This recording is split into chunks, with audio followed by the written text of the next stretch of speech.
Liqopha umlando Igcokama elisha. Nginibingeleleke ngiphinde futhi nginemukele namhlanje la ngaphansi kwe-AyandaStk media. Igama ngu-Ayanda ngusabelo ngakamhlongo phansi emsinga lapho engiqhamuka khona. Ngisacela nje ukuthatha leli ithuba leli ngibonge kakhulu nganza kwethu kibo bonke abantu asebesubscribe ngaphansi kwe-YouTube channel yethu.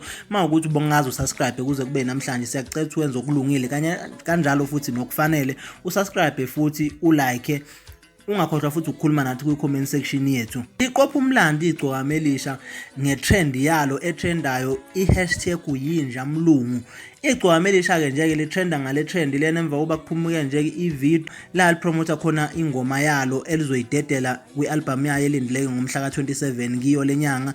I-album yakhe ke lena ke yakulonyaka la akayibiza khona ngendlabeyiphika esihloko sayo sithi Mfolomane. I-trend ke le ethi hashtag uyinja mlungu itrenda kakhulu lapha nezinkundleni zokuxhumana ka-Facebook.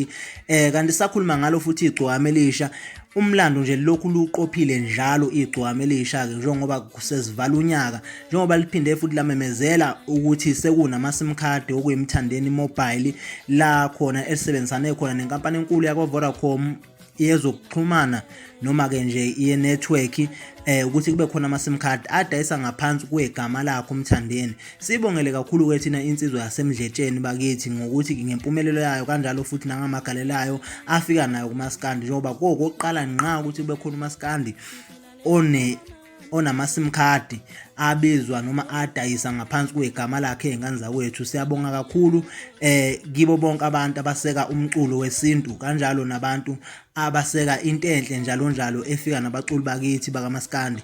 Siyabonga kakhulu kanti ke ngale kwalokho ungakhohlwa ukukhuluma nathi lapha kwi-comment section ushiye uvo lakho mayelana nazo zonke indaba ehlezi sikhuluma ngazo.